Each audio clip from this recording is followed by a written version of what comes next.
हमारे देश का पहला made in India indigenous aircraft carrier INS Vikrant 2 सितंबर को इंडियन नेवी में कमीशन होने वाला है। और इंडिया के लिए ये एक हिस्टोरिकल माइलस्टोन है, क्योंकि हमारा जो कमिटमेंट है मेड इन इंडिया का, एक आत्मनिर्भर भारत का, वो पूरा होते हुए दिख रहा है। और इस ओकेशन पर चीफ गेस्ट होंगे हमारे honourable prime minister Narendra Modi. जो INS विक्रांत है, ये इंडिया का आज तक का सबसे बड़ा वॉरशिप होने वाला है। और इसके कमीशन होने से इंडिया वर्ल्ड के एलिट क्लब में आ गया है, जिसमें बहुत कम कंट्रीज हैं, सिर्फ 5 या 6 कंट्रीज हैं जिनके पास ये कैपेबिलिटी है कि वो एक पावरफुल, एक जाइंट वॉरशिप बना सकते हैं और डिजाइन भी कर सकते हैं। तो पहला क्वेश्चन ये है कि क्यों इंडिया के लिए एक एयरक्राफ्ट कैरियर इंपॉर्टेंट है।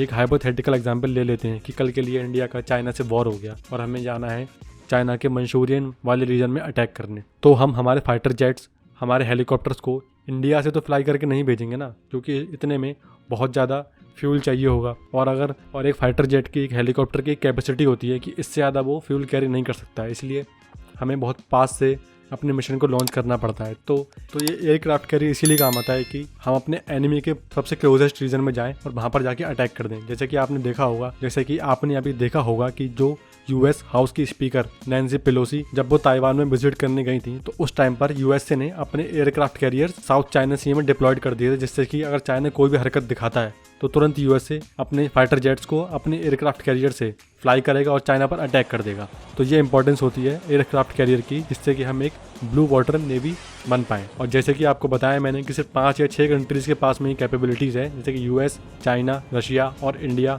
तो इससे इंडिया एक एलिट कंट्री में आ जाता है और इंडिया का एक डिफेंस में, तो इससे इंडिया की हार्ड पावर इंक्रीज होती है। INS विक्रांत जो है, इसका इंडियन नेवी में कमीशन होना एक इसलिए बहुत ही इंपॉर्टेंट इवेंट है, क्योंकि इससे पहले जो हमारे पास एयरक्राफ्ट कैरियर है आज की डेट में, उसका नाम है INS विक्रांत। ये 2013 में इंडियन नेवी में कमीशन हुआ था, लेकिन ये जो है ये हमने रशिया से खरीदा था। ये रशिया का वॉरशिप है। और INS विक्रमादित्य से पहले हमारे पास 2 एयरक्राफ्ट कैरियर और थे जो कि डिकमीशन हो चुके हैं। उनका नाम था INS विक्रांत, ये पुराना वाला INS विक्रांत है, और एक था INS विराट, ये हमने ब्रिटेन से लिए थे। तो आज की डेट में इंडिया के पास में 2 एयरक्राफ्ट कैरियर हैं। एक तो हो गया INS विक्रमादित्य और दूसरा हो गया INS विक्रांत। तो INS विक्रांत 2 सितंबर को ये हमारे इंडियन नेवी में कमीशन हो जाएगा। तो अगला क्वेश्चन ये है कि ये जो वॉरशिप है, इसका नाम INS विक्रांत क्यों रखा गया। तो इसकी वजह है 1971 वॉर में जब इंडिया ने बांग्लादेश का लिबरेशन कराया था पाकिस्तान से, तो INS विक्रांत जो पुराना वाला था, उसने बहुत इंपॉर्टेंट रोल प्ले किया था और पाकिस्तान को हरा के रख दिया था। INS विक्रांत ने बे ऑफ बंगाल में पाकिस्तान को घेर के रख दिया था। इस वजह से पाकिस्तान आर्मी हार गई थी और इंडिया की विक्ट्री हुई थी और बांग्लादेश एक इंडिपेंडेंट कंट्री। तो इसी वजह से जो हमारा नया एयरक्राफ्ट कैरियर है, जिसका नाम रखा जा रहा है INS विक्रांत, और ये INS विक्रांत है, ये करीब 30 एयरक्राफ्ट को कैरी कर सकता है, जिसमें MiG-29, Kamov 31 warning helicopter, Sea Hawk multi role helicopter, advance light helicopter, और साथ में जो हमारा इंडिजिनस लाइट कॉम्बैट एयरक्राफ्ट है तेजस, उसको भी ये कैरी कर सकता है। अब अगला सवाल ये है कि क्या इंडिया को और एयरक्राफ्ट कैरियर चाहिए। तो हाँ, हमें और एयरक्राफ्ट कैरियर की जरूरत है। 2015 से ही हमारी इंडियन नेवी एक 3rd एयरक्राफ्ट कैरियर को बनाने की बात कर रही है हमारी गवर्नमेंट से। और जब ये INS विशाल बनेगा, ये सबसे बड़ा होगा और सबसे जाइंट होगा।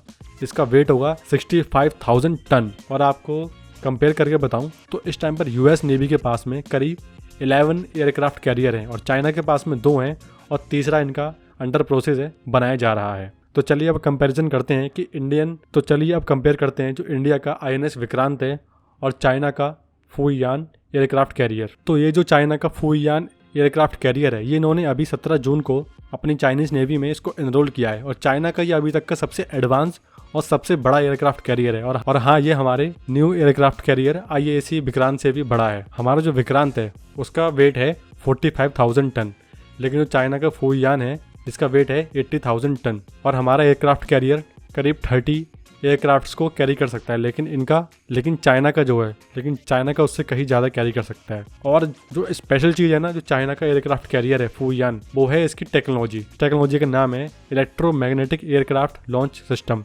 EMALS। और जो हमारा INS विक्रांत जिस टेक्नोलॉजी का यूज़ करता है उसको बोलते हैं short take off but arrested recovery, STOBAR सिस्टम। तो पहले INS विक्रांत की बात करते हैं। जो आप देखते हैं ना कि जो एयरक्राफ्ट कैरियर है, इसका देखेंगे आप, जो आगे का पार्ट है ना, वो थोड़ा सा कर्वी होता है, ऊपर के लिए उठा हुआ होता है। तो क्या होता है ना, जो रनवे होता है, पहले हमारा जो फाइटर जेट होगा वो उस पर रनवे लेगा, जो कर्वी सरफेस है वहां से ऊपर के लिए फ्लाई कर जाएगा।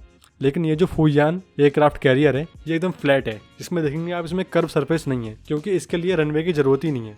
इसमें ये लोग catapult assisted take off but arrested recovery system यानी कि कैटोबार टेक्नोलॉजी का यूज़ करते हैं। जैसे गुलैड होती है ना, आपने गुलैड में एक छोटा सा स्टोन फंसाया और गुलैड को पीछे खींचा और आप छोड़ देते हैं, वैसा ही इसमें होता है कैटापल्ट में। तो इसके लिए रनवे की जरूरत नहीं पड़ती है, इसीलिए जब रनवे की जरूरत नहीं है तो ये ज़्यादा एयरक्राफ्ट कैरियर्स को कैरी कर सकता है। लेकिन इसमें ना एक दिक्कत है, ये टेक्नोलॉजी ना 100% रिलायबल नहीं है। यहाँ तक कि जो यूएस का nuclear power USS Gerald Ford है, वो भी कई सालों तक स्ट्रगल कर रहा था इस टेक्नोलॉजी के साथ में कि कैसे इसको परफेक्ट बनाया जाए। इस टेक्नोलॉजी में बहुत ज़्यादा ना ब्रेकडाउन आते रहते हैं और ये बहुत कम रिलायबल है, इसीलिए इंडिया ने इस टेक्नोलॉजी का यूज़ नहीं किया। ऐसा नहीं है कि ये टेक्नोलॉजी हम अपने INS विक्रांत में यूज़ नहीं कर सकते। यहाँ तक कि डोनाल्ड ट्रंप ने इस टेक्नोलॉजी को इंडिया को ऑफर भी कर रहे थे, लेकिन इंडियन नेवी ने मना कर दिया क्योंकि इसकी कॉस्ट बहुत ज़्यादा है और इस पर रिलायबिलिटी बहुत कम है। मान लीजिए आप कल के लिए वॉर लड़ने गए, हाइपोथेटिकल सिचुएशन मान लीजिए कि कल को हमारा चाइना से वॉर हो जाता है हाइपोथेटिकली, और हमारा एयरक्राफ्ट कैरियर वहाँ पे गया और ये टेक्नोलॉजी में कुछ फॉल्ट आ गया है, ठीक से वर्क नहीं कर पाई, तो हमारे एयरक्राफ्ट कैरियर भाई खड़े रह जाएंगे, उड़ तो पाएंगे नहीं वो। इस वजह से इंडिया ने अब इस टेक्नोलॉजी को यूज़ नहीं किया, क्योंकि इस पर बहुत ज़्यादा अभी भी एक्सपेरिमेंटेशन करने की जरूरत है और इसको परफेक्ट बनाने की जरूरत है, जिससे कि इसमें जो बहुत जल्दी ब्रेकडाउन्स आते रहते हैं, जो इशूज आते रहते हैं, उनको सॉल्व किया जाए। इसीलिए आज के प्रेजेंट टाइम में जो इंडिया के पास में टेक्नोलॉजी है वो मोर देन सफिशियंट है चाइना से कम्पीट करने के लिए।